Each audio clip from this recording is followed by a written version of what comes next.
Hiya, my name is Lauren Layfield, and this is Your Next Podcast, the podcast which creates a brilliant list of shows for you to try, adding a new one each and every week. This week's show is ideal for the summer holidays, or the political silly season, or August, if you're French. What I'm trying to say, it's ideal for downtime, because it's all about the entertainment industry. It's called The Rest is Entertainment, and it's hosted by TV maestro Richard Osman and columnist without compare Marina Hyde. And it's an informed but chatty, gossipy canter through the week's TV, film, theatre and audio news with so much information packed in. And look, full confession, it's not actually new this. Loads of my mates already listened to this. But as a recent pick on Podcast Rex by the team there, we wanted to share the brilliance of Richard and Marina right here too.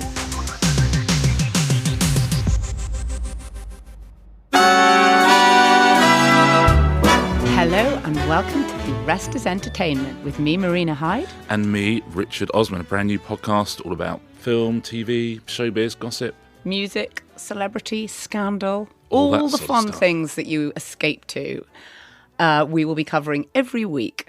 What's the worst that can happen? Well, we're going to start this week. We're going to talk about Nigel Farage in the I'm a Celebrity jungle, so possibly you've just answered that question. And we're going to be talking about Lauren Sanchez's photo shoot and interview in American Vogue. She is the fiancée of Mr. Jeff Bezos. I had not heard of her before this week, and you made me do my research. Oh, it's She's quite incredible. Something. And then we're going to talk about the most expensive game show ever made, which has just come out, Squid Game. We have both watched it. We have yet to speak to each other about it. I suspect we might have different opinions. I certainly got a lot of opinions. Excellent. Shall we start with Nigel of the Jungle? Nigel in the Jungle. Yeah. Okay, so first of all, I'm a Celebrity has been so long ITV's biggest show, I think, and it's still it's the biggest show of the year, actually. Ratings-wise, it is the biggest show of the year already. And Nigel Farage is, I think, their most expensive contestant ever at £1.5 million. I think he is a good booking for ITV. And I will say that that's because what he's done is he's got people to watch the show who perhaps might not otherwise watch it, or it's one of those slight marmalade droppers when you hear it and people think, I'm going to tune in. And then I guess you hope that they get caught up in the stories and the other contestants and whatever, because, by the way, I don't think he's a fantastic contestant, but we can come on to that in a bit. Well, there's two things. They don't like Nigel Farage being given £1.5 million, but I don't think anyone likes anyone being given £1.5 million. Even your best friend, if like your best friend said, someone's just given me £1.5 million, you go, no, that's annoying. And then the question of should he be in there, and is he going to use it in some way to leverage that sort of attention to further his ends? I think that I'm a Celeb, by and large, never does contestants much good if they're not particularly likeable. And he's not particularly likeable. I think what he thought was, I'm going to go in there, I am going to be voted for every single task because I'm the bogeyman. Oh my God, people love to hate me. And what's happened is people have gone, no, just don't really care. Now, I think Farage, he even said, he said in one of the first episodes, he was not voted for a task. So he wasn't voted. And genuine shock on his face, like he'd lost another by-election.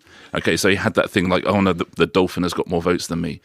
And he said, if you get voted for the task, you get 25% of the airtime. Okay, so that's his game. He wants to go in there. He wants to set himself up as sort of a man of the people.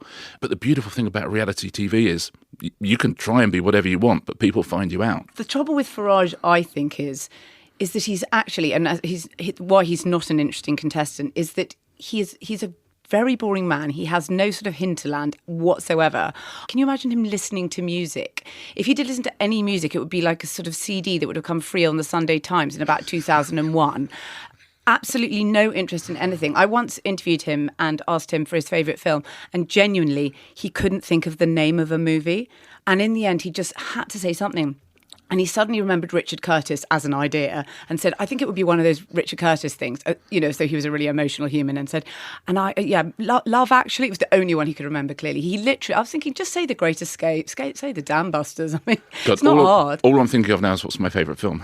If I was being interviewed by Marina, what would I say my favourite film is? That's the thing. See, Nigel Farage has spent a long time in politics. And in politics, he is a charismatic man because he's more charismatic than other politicians. However, if you put yourself in a room, if you put yourself in a room with Sam Thompson from Made in Chelsea, Okay, you disappear. He did a task where he had to drink various things, cow's anus, the usual stuff, kangaroo's anus probably. And you could tell he was trying to be the sort of hail fellow, well-met sort of man of the people, alpha male. But, he's up against Tony Bellew, who's the world cruiserweight champion, who's like an actual alpha male. Right? And Tony Bellew is amazing for that show. He's perfect because this is a guy who's been through all sorts of challenges. And Farage disappears. I noticed this last night where they said to Tony Bellew, tell us, Tony Bellew was telling the story and saying about that Usyk fight, and went out in the 8th round, but he can't remember anything about the 8th round. And he said, essentially, the referee saved his life. And then they said to Farage, tell us a story. And he said, do you know what? When I first stood for Parliament, I didn't even care if I was going to win. And I thought, okay, A, lucky, and B, what? And the camera just sort of panned away because it's so boring. He is always on. He is trying to hit prepared lines on a reality format, which is just bizarre. He's treating it like he's going on one of the Sunday politicians shows.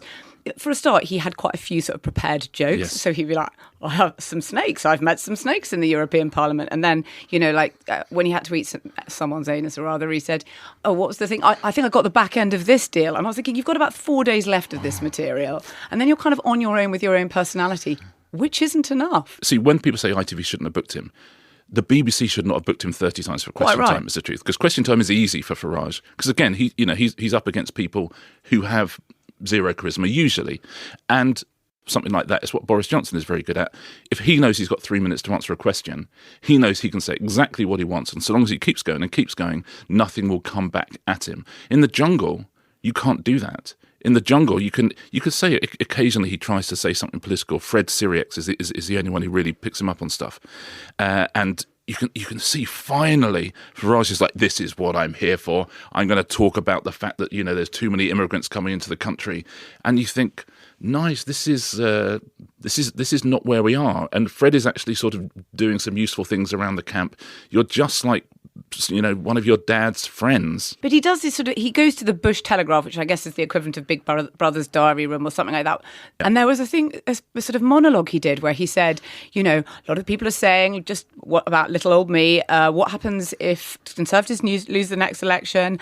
And does Nigel become leader of the Conservative Party? And it went on like this. And you're thinking, are people saying this in the camp? This is so weird. You look ridiculous. I have not heard Marvin Humes ask if you're going to be the next leader of the Conservative Party. None of them. Actually, they have asked him if he would run again. They're really unclear on whether you run as Prime Minister, how you become an MP, anything like that in the main. Clearly what he has taken as his sort of impetus, obviously Nigel's idol is Donald Trump, who famously was the biggest reality star of the first kind of golden era of reality TV, if you can call it that, which I personally thought it was an amazing particularly a time.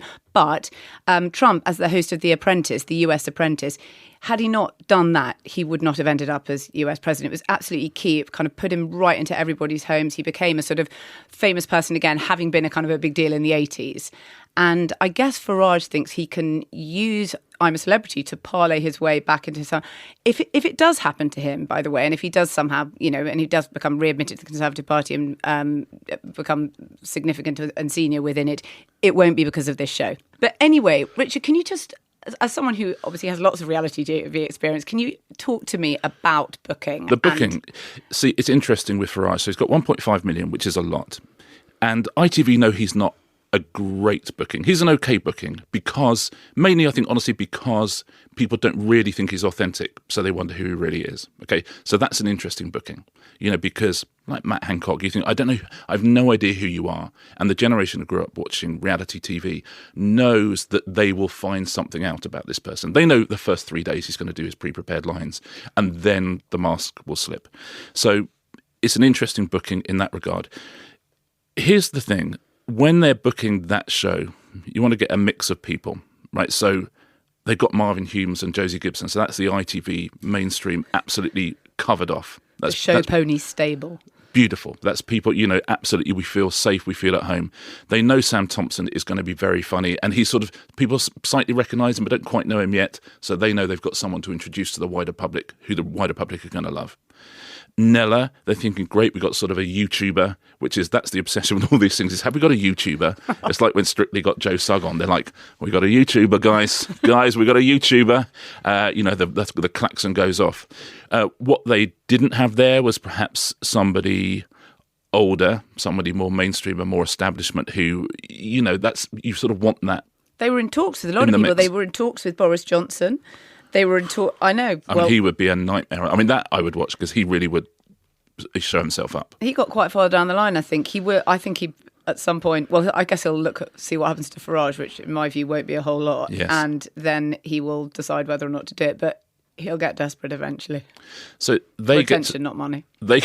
Exactly. Well, listen, soon we're going to have Boris Johnson on GB News, and we're going to be doing a podcast when that starts. And that's the thing I'm looking forward to most in 2024, because he is a guest, not a host.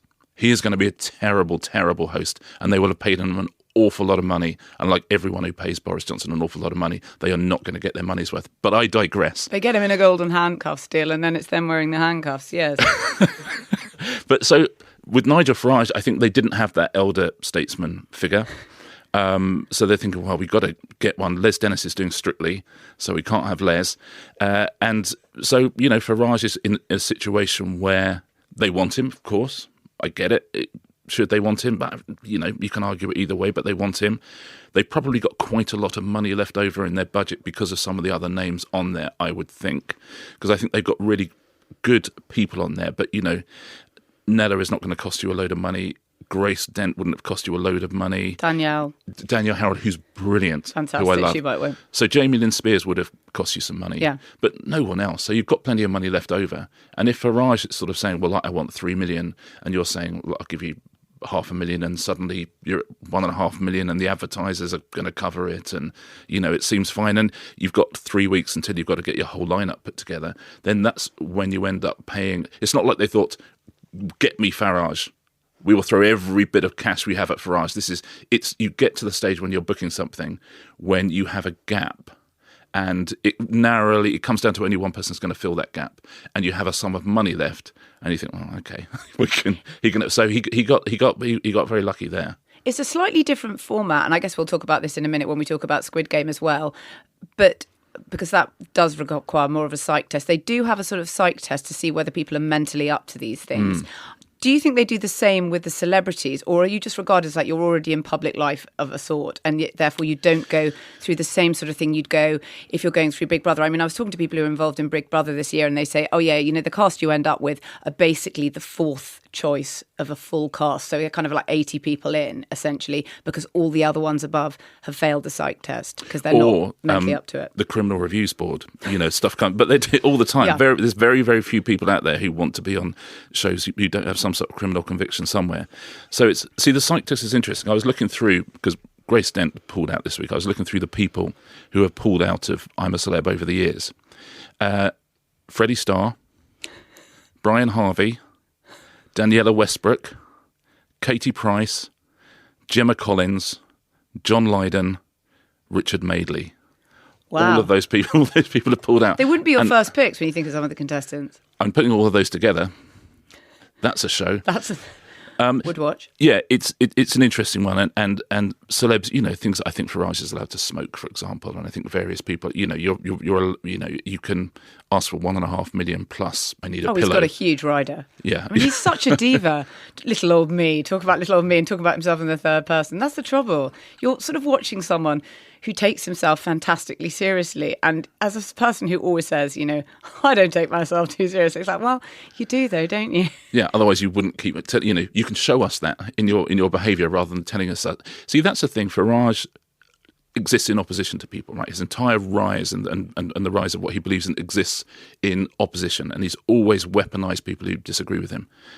And the many, many people who talked about boycotting I'm a Celebrity, who talked about this is outrageous, those are actually the people who've given him the oxygen of publicity over the years. That's the irony of the thing. Coming on I'm a Celebrity, there is no publicity for him there because he can't game it. There's no way he can game that. Anton Deck and their script and the Milligan who writes it with them, they are merciless towards him. The edit is not going to do him any favours.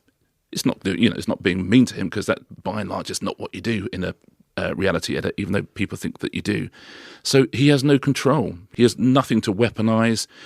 Fred has sort of had a go at him a couple of times about Brexit, and you see Nigel sort of going, I remember how to do this. And even then, everyone just walks away. But yes, and I think he probably thought he'd have more arguments about Brexit, but it is interesting that when it happens, people just start moving away from the campfire. We're all moving away from that particular campfire. In fact, we started moving away from that particular campfire in about 2019, where you just couldn't hear another word about it. Yeah. But I do think it's worth saying that, contrary to what people said, as I'm not going to watch it, the overnights are down. Perhaps you can tell us what the overnights are in just 1 second. Well, the overnights are the... That's the next morning you find out how many people watched it. Yeah, the overnights are down, but in terms of catch-up, which is what's happening to lots of linear TV now, is that... It's absolutely fine. It's absolutely fine. And so if you put the two together, it's at its normal levels, and it's still the biggest show of the year. Listen, I don't love him getting $1.5 million. He is not a great contestant. No. And I don't think ITV will think they've got value for money in any way whatsoever. I suspect he got the money because he was the last person booked. I think he will be forgotten. I think in a lot of ways it was worse booking Matt Hancock, because he was a serving politician and should have been, serving his constituents, and he was the subject of a national inquiry as well. I think booking Hancock which was at the worse. time was pending, though, Richard. So in many ways, and that inquiry doesn't even have statutory power. So in the end, watching Matt Hancock be subjected to a number of trials, that might be our only real courtroom as far as he's concerned. It's a kangaroo I'll take testicle court. Yes. We put them under. And listen, perhaps that's how we do politics in the future. But the interesting thing about I'm a Celebrity is it is mass culture. And mass culture and mass market is not interested in politics in any way whatsoever. Politics is like football. The people who are interested in it are obsessively interested in it and know everything and are obsessed with every single thing that happens. If Unai Emery says something at Aston Villa, everyone's got an opinion. But 90% of people do not care. And the same is true with politics. And you see it when he's in there. The second he starts talking, they go, "Oh, so what do you do? What have you done there? And have you run for? Are you a politician there? Would you run again for Prime Minister? Would you run again for Prime Minister?" Because he's so vain, he never quite disabuses them in the fact that, by the way, I've never even made it. I failed 7 times to become an MP. He can never quite tell them because he thinks, oh, well, if no one knows, maybe in here I'm the big man. But honestly, the absolute joy of that is seeing him not being chosen for the tasks and seeing him suddenly go, "Oh no, little face. I thought people hated me. That's all I've ever had. And people don't even hate me." Shall we leave Nigel Farage there, boring people around his campfire? What if we could leave him there? Let's do this. So what we're going to talk about next is Jeff Bezos and his partner have done an interview, and you drew my attention to that. I knew nothing about it, but I'm now broadly obsessed, and I think that anyone who hasn't seen it is also going to be obsessed. Okay, so Jeff Bezos, just as a recap, Amazon founder, recently ripped, now looks a bit like a regional Vin Diesel lookalike, and is sort of hands around the world's richest man title between him, Elon Musk, and Francois Pinault. So they kind of hand it around. I think Pinault's got it at the moment, but he's either the second or third or first richest man. Where's Zuckerberg? Oh, he's below. Below. Yeah, I mean, What a beautiful story. Yeah, this is for US Vogue, not the cover, but we'll come to that later. Anyhow, this is the interview takes place at various locations in the West Texas ranch, from which Jeff also launches all his space rockets. Wow. And Lauren flies them around the ranch, flies Vogue and all the fashion people, because she's in many different outfits in this shoot, in her helicopter. Yeah, she's a helicopter pilot. And if your next question is, do they have a climate foundation? Of course. Anyway, if I had to say what did I like about it, I would pretty much have to say everything. So let me paint you a word picture of what we can see. Behold Lauren at the 10,000-year-old clock. Now, this is something Bezos has built on his ranch. It's 500 feet deep. It's loads of sort of blue cogs. It goes really... if you're wondering what it means, Lauren says it represents thinking about the future. No, nothing more. What is it? A clock? It is I got a vast clock. cogs. It's a 10,000-year clock. That's all we hear. It's a massive infrastructure problem. Anyway, what you can see is Lauren lying across one of the cogs in sort of Category 5 Dolce & Gabbana.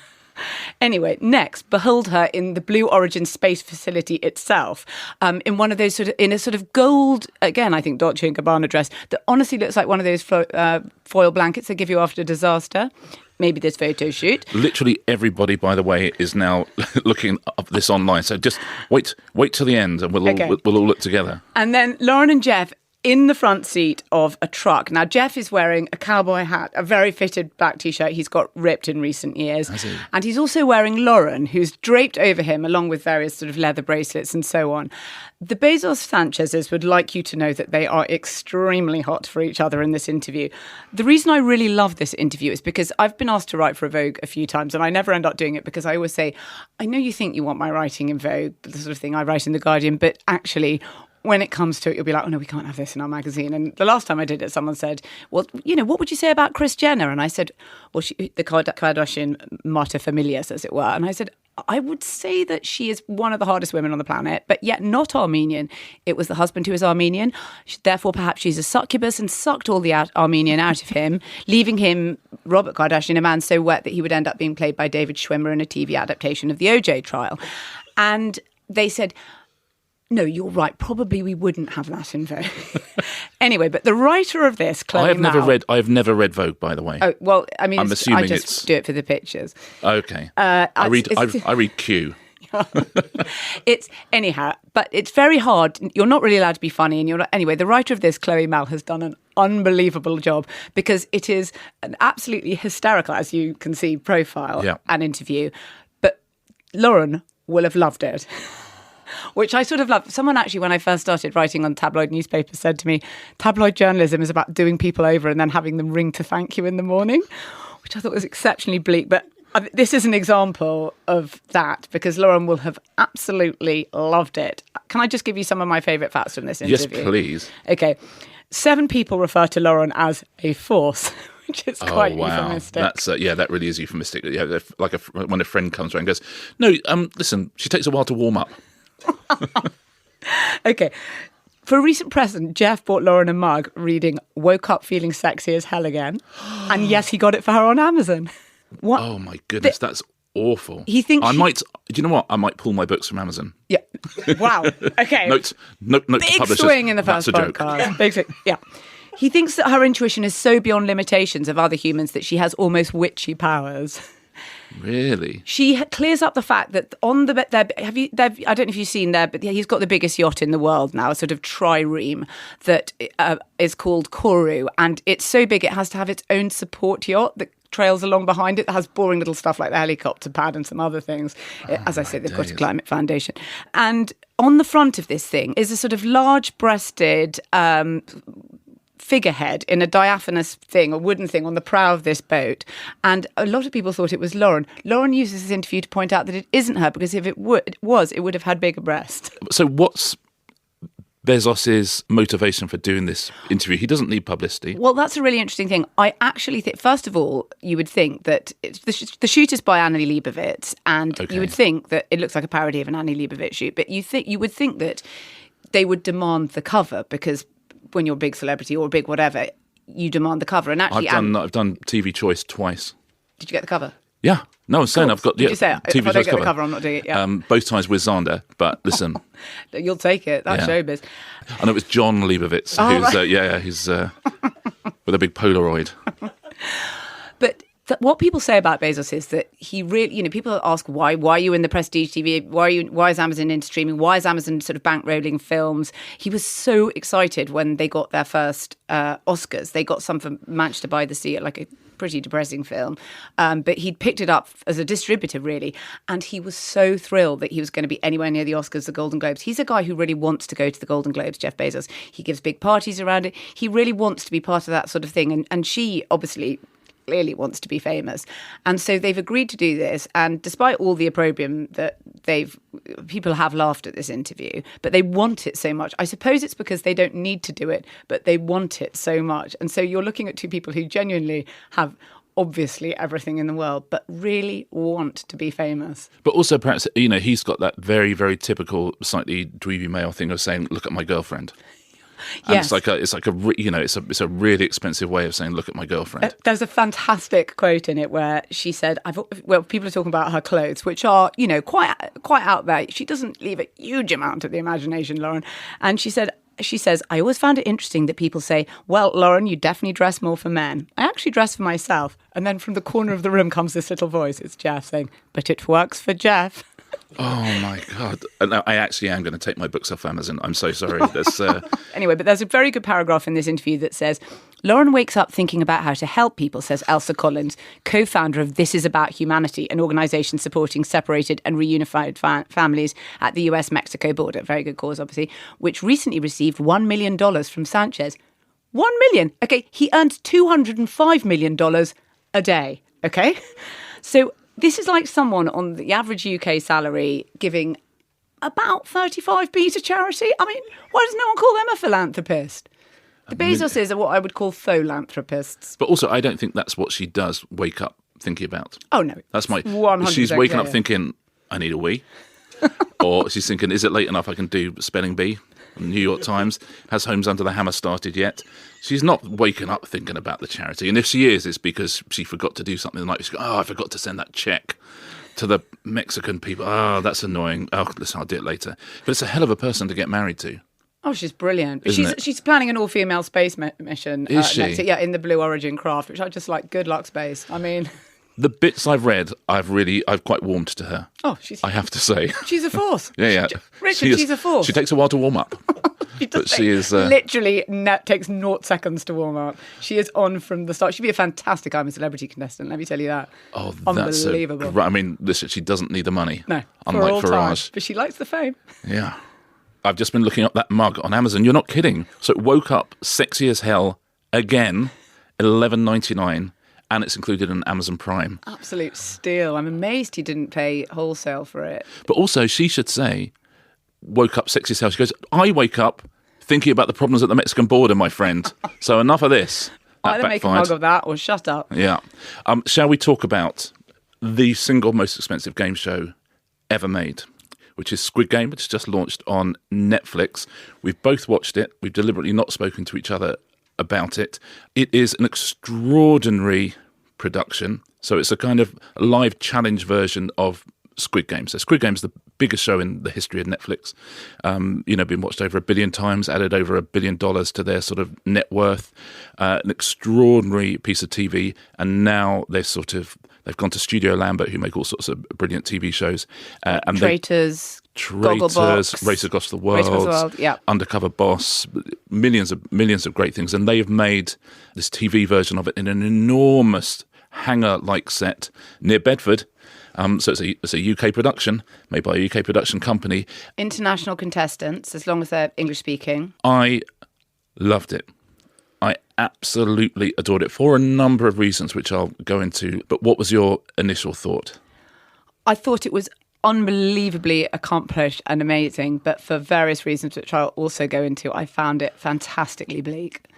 It is bleak, for sure, but that's how I like my game shows. That's why I love The Wheel with Michael McIntyre. It's not as bleak as that, Christ. I take it back. I like The Wheel. I found it bleak for other reasons, but we'll come on to those. So you've got 456 contestants in there, and they play the same games as you've seen on Squid Game. So with the first one exception. With one exception. So the first game is the red light, green light with the doll whose head turns round, and everyone's in the green tracksuits, and off they run. So as a game show producer, I'll say this, game shows are dying. So the sort of things that I've made all my life, I've done quizzes, but also these sort of shiny floor Saturday night shows, which are disappearing. It's that kind of mid-market television which is completely gone. And Netflix have not really had hits with this sort of unscripted game show type stuff. And suddenly this is the biggest show in the world. It's number one in 78 countries. It is outperforming The Crown, this show. Listen, it's got a $4.56 million prize, which has something to do with it, but it's also beautifully made. It goes against every single rule of game shows. It looks so like the show. I mean, the lighting, everything about it is obviously extremely expensive. It's far more expensive than the show, which we'll come on to. Well, the creator of the show has been down on set, and he was involved in how it looked in the production design and all that kind of stuff. But TV, with a game show, the first thing people always say to you, you need to know who the contestants are. And on this show, of course, you don't, because there's so many of them. Did you spot in the first game, which is the red light, green light, a 90s British television legend?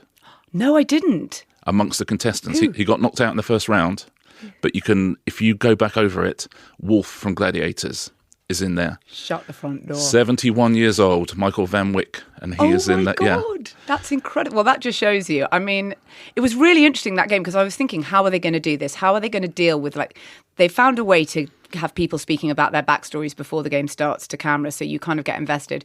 But it was really interesting. There was someone who's in that first game, and you hear her saying, you know, I want to, she explains what she wants the money for, and they're kind of quite sort of sad facts of modern life, just that feeling of being in endless debt, and in lots of ways speak to the themes of the original drama. And you think, oh wow, I wonder how long we'll be following her. She's honestly mown down by after about 18 seconds in red light, green light. That's it. So you've just got to kind of get in with new stories, but it manages it. And I remember actually the documentary maker Adam Curtis, who's a brilliant category of one, brilliant sort of kind of polemicist and thinker. And he had worked a lot with Stephen Lambert and said to me always, the reason Stephen Lambert's, who is Studio Lambert, the reason that his reality shows are always really good is because he spends so long on the casting. And so he thinks so hard about their stories, and he hears kind of every detail about all these people's stories and thinks, you know, how will you work on the Gogglebox sofa in concert with all the other Gogglebox families or couples or whatever it is. And he thinks very, very deeply about that sort of stuff. And that's why it really particularly works. That's why Traitors worked so well. They went for people who did strategy games, and they really found kind of brilliant contestants, which really elevate it. And clearly he's done that here. I think that's exactly right. And Tim Harcott, also who is his sort of right-hand man, who does the same stuff. I mean, that's a hell of a stable they've got at the moment with Traitors, Gogglebox, Squid Game, Race Across the World. I mean, everything they do is turning to gold at the moment. But yeah, so in shows, in a traditional game show, you do ask people what they're going to do with the money. I've always said, well, you don't need to, occasionally it's interesting, but usually it's not, because usually it's going to be, you know, they're going to mend a fence. And when it's 4.5 million, you don't need to ask, because it's four. I mean, what do you mean, what are you going to do with the money? I mean, it's going to change everyone's life. You know, that's 3 times a Farage, 4.5 million. So you don't sort of need to ask that. Another thing I love about it is very faithful to the original thing, which is great. So everything you see looks very, very familiar. They don't explain the rules at any point. That's my. No. I'm gonna do some behind the curtain stuff on TV game shows. My absolute bête noire is any show you do say, oh, you got to explain the rules. Explain the rules to us. And you go, there's 2 types of people in this world. And about 50-50. Half people understand what's going on. You don't need to explain it to them. The other half haven't worked out what's going on, and the more you explain it to them, the less they understand. In the same way that if you ask someone directions, if you say, oh, sorry, I'm looking for the town hall, and they go, okay, it's about 100 yards up on your right, and then if you turn left, I stop listening after it's 100 yards up, right? If it's not just up there, then I've stopped listening. And that's the same with explaining rules to people. This show has no host. So for the YouTube generation who will not watch those Saturday night TV shows, because why would they? Because they're used to something where you're straight into the show, you're straight into the gameplay, you're straight into someone getting eliminated. And that's what happens on this show. There's none of this, hey, welcome to the show. This is Squid Game, the show where fight, you know, none of it. We don't need any of it. We go straight into gameplay and to talking about people, which makes it feel incredibly modern. And I think it might reinvent Saturday night shows, because Saturday night shows are stuck in the 80s and 90s and earlier. That thing of host comes out in a suit, welcome along to the show, big audience, you know, big applause. Shall we meet our contestants? Blah blah blah. John, where are you from? Oh, I'm from Daventry. And John, what do you do for a living? Oh, I mean, it's like no one cares, right? Honestly, I can look at John from Daventry. I'm British. I can look at him, and I have a view already. If anything, I want to know at the end. Yeah. Yes, and tell me your story. You know, like Nigel in the Australian version of Traitors. You learnt at the start that he'd been taken hostage, and then I went back at the end and read his whole story, and it was an absolute mind blower. But you know, they don't explore it at all in the format of the show, and that is all to the good. Which, even with an amazing story like that, still works better. One of the things we're going to do on this podcast is really, really recommend stuff and be incredibly positive about it, because there's loads of great TV, and the Australian Traitors. If anyone hasn't watched it, watch the British Traitors if you haven't seen it. It's brilliant. If you haven't seen the British Traitors, the new series, I know. But the Australian Traitors is kind of a masterpiece. Yeah. But yes, it breaks all the rules. And again, it's made by the same company, and you know, there's a reason for that. So this show, it's behind the scenes, and it's a reality show, but it's a game show. And as you say, I'm a geek about it, because I'm fascinated with how they're doing the sound design on it, because they're isolating mics in the middle of this room, and the way they've choreographed the guards, so that the guards can actually direct the contestants, so it's far more immersive for the contestants than if some sort of floor producer was shouting off to the side how to do it. I can't begin to imagine how long it took to film. Can I now sound a note of dismay? Because first of all, a note of dismay. A note of dismay because the creator Hwang Dong-hyuk, who is obviously the creator of the original TV drama, there's a few things we should understand about because he sold that to Netflix. And as you say, it made a huge amount of money for them, although it's always very secretive how much it actually makes for their company. They paid him a flat fee, and it didn't matter that show became the absolute biggest show on the planet, their biggest show ever, far bigger than Stranger Things, bigger than anything. He got absolutely nothing more. And he got nothing for this either, as far as I can see from it's being reported. And that's because when Netflix buy your original idea, they buy everything. Now, the fact that a show...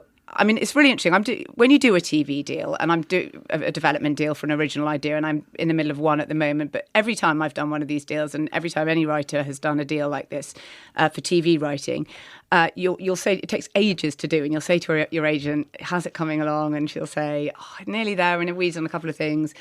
Things like, what percentage of the box office if it became a stage musical? And you're like, okay, I'm pretty sure my half-hour comedy on podcasters or the TV industry or whatever is not going to become a stage musical. That said, I want 17.5%. Well, yeah.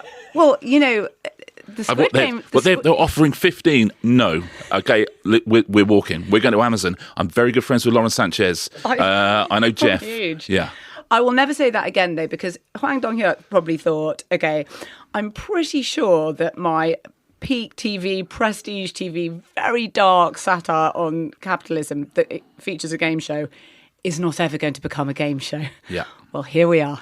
A lot of people have said, and I think it has slightly, the message of the show, okay, and it is pretty sledgehammer. We're not talking about The Sopranos here, but it's pretty sledgehammer. And, capitalism is kind of iniquitous and it pits people against people in these horrible ways. Is making a game show in order to rinse more money out of that original idea for drama kind of not just misunderstanding the point of the original show, but maybe blunting it and in some ways cannibalising your own product? What I'll say is this. So Hwang Dong-hyuk, who, as you say, came up with the original one, he was an advisor on this, so he's down on set. So he is getting a lot of money for it. Well, they found a way to pay him then. A lot of money. He got not an extra penny for his show being the biggest show in the world. But that's the case with the BBC. That's the case. If you do a show for the BBC, you're not getting any uplift. You don't suddenly, if you have a huge hit, you don't suddenly get more money for the next series, and you can't exploit it and various things. So that's the case with a lot of things. And one of the things with Netflix is they pay an awful lot more up front than a traditional broadcaster, but they do keep all the rights. And that's one of those things that you go, well, should we go with Netflix? Should we go with somebody else? Retaining the rights is usually the key thing in any negotiation when you're selling a show. But if you try to sell it to everyone else and no one wants it, and Netflix are willing to buy it, there we go. Then you'll take it. Then we'll take it. So as you say, the success of the first series, which obviously made Netflix a lot of money in various ways, subscribers and what have you, he is not directly sharing in that. However, he is the brains behind that show. Netflix want a second series of that show. Yes, they do. Netflix want to have a game show version of it as well. So he will have made out like Bezos on those two deals. He will. And actually, thanks to the WGA deal, the Writers Guild of America, which went on strike earlier this year, which, as you may have read, and finally came off strike in September, one of the deals they got was on streamers' residuals. And residuals are kind of success-based royalties, broadly speaking, if they rerun your show, if it's on a network, or if it becomes a huge hit on streaming. At the time, you didn't necessarily get on streaming, you didn't get any extra money. And obviously he didn't get any extra money for Squid Game. And he was very clear about it in several interviews afterwards that he got nothing more. And he was kind of, capitalism's going to capitalism about it all. However, that has now changed, and Netflix will give you a sort of fraction of residuals if your show becomes is watched by 20% of its audience in any of the territories once within 3 months of its release. So Squid Game would obviously have qualified for that. But I am struggling to think of any other. I just don't think it's, however good the show is, I do find the idea of doing it very bleak, and I'm struggling to think of any single other network, streamer, anyone who would do this with their own prestige TV drama. I'm really struggling to think. And maybe you think, oh, well, that's why Netflix, that's why they're geniuses and that's why they're winning. But for me, it's quite bleak. And I don't really like the idea of it. I think you've got a drama that's about a sort of game show. There's no way you're not going to turn that into a game show. Mr. Beast did it. So Mr. Beast did his own version of Mr. Beast, Squid who Game. I love, and I want to do a deep dive on Mr. Yes. Beast in one of our upcoming shows, definitely. Mr. Beast is a YouTuber, and he did do his own version of Squid Game, but that is a different thing to the people who actually own the IP, the intellectual property. I mean, he didn't actually even ask them permission, I don't think. Well, that's the thing. So he did not ask. He just did it anyway. And it's sort of good for the brand. But certainly Hwang Gong-yuk is not making any money from that. And neither is Netflix. But it was huge. It was enormous. No way in a million years you're not going to do the game show version of it. If you were the BBC, if you're Amazon, whoever, if you're ITV, any of them, you're going to do the game show version of it. I think they've only released the first 5 episodes, I think, then 4 more, then the final. I think they have now dropped the rest of them, perhaps, possibly. I think that Stephen Lambert and Tim Harcourt are smart enough to understand they have some existential bleakness at the heart of this format, and they lean into that quite heavily in the first episode. They're smart enough to understand that actually what we want is redemption, and what we want is a story that has heart. And you can see it as early as the second episode. They're working that out. So I think they're going to tell a very interesting story. I think it's an extraordinary bit of television making. There's amazing things. The very end of the first episode, you have to go on to the second one. There's a task where 4 people, each of them have to choose one symbol to do that cookie cutter game. And one of the symbols is much worse than the others. And they have to agree within 2 minutes. And of course, no one wants to get the umbrella symbol is the hardest one. No spoilers here, but yes. No spoilers. And essentially if they don't decide, then they get eliminated themselves. And it's such a brilliant moral quandary they place everybody in. And I think that, firstly, I think it might be a real shot in the arm for the game show industry. And I just think it's brilliantly made and full of, I cry at all television. My wife Ingrid cries at all. She was crying at the mother and the son on the first episode. The mother on the first episode is incredible. So you can see they know where the heart of the show is. I think they're heading towards it. Well, can I now change on to something different, which is tactics? Because you are the format king. Now you're in. And I'm in anyway. I mean, it's my fault. I'm watching all this stuff, you see, so I'm part of it. But what are the tactics to succeed within that format so far? Like, in the early episodes, is it good to just not become someone with a target on your back? Like, people know your number. There's someone called 432 who is some kind of monster. And there are. Is it better to be just someone who no one would ever sort of pick you to be eliminated or pick, or just to not be known? Of course it is. As my grandfather, who's a police officer, used to say, if you're ever called to a fight in a pub, be second through the door. That's what he always said. Never be in the vanguard of any reality show ever. Never, ever works out for you. At the start, but do the tactics change as the game evolves? And is it then better to become someone who people regard as a leader, or as even in things with, like, I suppose, without when I'm a celebrity or anything, people regard as a leader or someone that they feel has heart? Or I think, honestly, the best thing on all those shows is to be true to yourself, is the thing. But yeah, I think people have watched Squid Game, so they understand that they might need alliances at some point. Yeah. And they might need people who have brains at some point. They might need people who have strength at some point.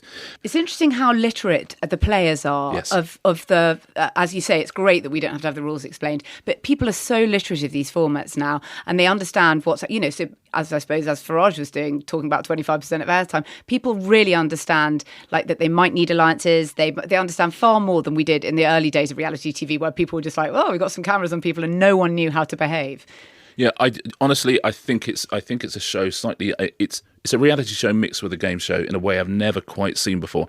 I could understand watching one episode and going, this is a bit bleak for me, but genuinely, I trust in Studio Lambert, and I trust in the brains behind the original TV show that it's going to be something quite compelling and extraordinary. And the scale of it, it's extraordinary to see. The original show the original drama cost, I think, $2.4 million an episode, which by the standards of prestige TV, you could be paying 10 times that for an hour. And this, I don't know what this is costing many multiples of that per hour. This would be, officially, really, it would be the most expensive game show ever made, but it's not, and I'll tell you for why. Because something like The Voice USA, the talent costs, which are millions and millions and millions. So the talent costs make that more expensive per hour than this would be. But in terms of what you're seeing on Blake screen... Shelton, the final point of capitalism. Exactly that. But in terms of what you're seeing on screen, no one's ever spent more money on a game show than this. And I really think it shows. So it's on Netflix. It's certainly a spectacle. It is a spectacle. I would honestly give it a go. If you don't like it, I get it. It's amazing. But it's quite something, isn't it? And I can see why it's beating the crown in virtually every territory around the world as well. Well, I can certainly see that, yes. We should talk about the crown next week, maybe. Maybe. Shall we sign off with a few things we've loved this week, just recommendations for people to watch and read and so on? Absolutely. I would like to recommend a book called Erotic Vagrancy, Everything About Elizabeth Taylor and Richard Burton, which is an absolute masterpiece by a man called Roger Lewis. It is everything about Richard Burton and Elizabeth Taylor. Perhaps the first celebrities. Clive James always thought they were, because they became more famous for being famous than for the acting which brought them to fame. And it's a very long book, and it is, honestly, I can say it's one of the great reading experiences of my life. I felt drunk when I was reading it. It is like a fever dream. It is funny, fascinating. He is a brilliant, brilliant writer, and it is an extraordinary study of two people. What's it called, Ian? Erotic Vagrancy. That's a bad title. It is a bad title, but I tell you what, it's called that because when they were in Rome and they came together during the filming of Cleopatra, leaving some of their other wives and husbands, they were carrying on so obviously that the Pope wrote an open letter, which in a journalist is always an act of madness, but possibly not in popery. I'm not so familiar with the business, but denouncing them for erotic vagrancy. And he wrote it to the Vatican newspaper, and it was published while they were filming Cleopatra in Rome. Imagine being so hot, the Pope has to write a letter. And more. Oh my God, what a study of appetites. And the Pope, of course, is a guy who has a woke up feeling sexy again mug on his bedside table. What I recommend, firstly, I thought this week Strictly was extraordinary. If you haven't watched it, Bobby Brazier, who's Jay Goody's son, does a dance for her. And it was so beautiful. And Jeff Brazier is there and he's in tears. It's just one of those things. I think Strictly is one of the most quietly revolutionary shows on television and does beautiful, beautiful things. And this was, we were just sitting there watching. We were in absolute floods of tears. It was very beautiful. But also, in amongst all these documentaries recently, which maybe we'll talk about at some point, Beckham and Robbie Williams and Arnie, the Ronnie O'Sullivan documentary on Amazon Prime is so good. Oh, okay. I mean, #NoFilter. It's really, really, really good. What a subject, though. I mean, he's wonderful. Yeah, I mean, it's quite a story, and you don't have to love snooker to watch it. Listen, if you love snooker, there's plenty of action there. O'Sullivan v Selby, all sorts going on. But it's a really, really great thing to watch. So I would recommend that to people. Well, Richard, I think that about wraps it up for our very first week. That was fun. I had a huge amount of fun. Should we do it again next week? I think we should. And if you are listening to this on the 28th, on the day it comes out, that's my birthday. But if you're listening the next day, the 29th, I'm at the dentist. So I'm having a roller coaster of a week. I'm having a Hollyoaks of a week. And we also want to say, if you want to send in any questions, we would love to hear from you. So questions on all matters entertainment at therestersentertainment@gmail.com. Please write to us and we will answer them in some format sooner or later. On pretty much anything. Try and do a question about someone who Marina doesn't like, because that's the thing I love most. I love a proper rant. And anything you need to know about, say, Escape to the Country or Homes Under the Hammer, you just ask me. Okay, thanks so much for listening. I hope you enjoyed it and we will see you next week. See you next week.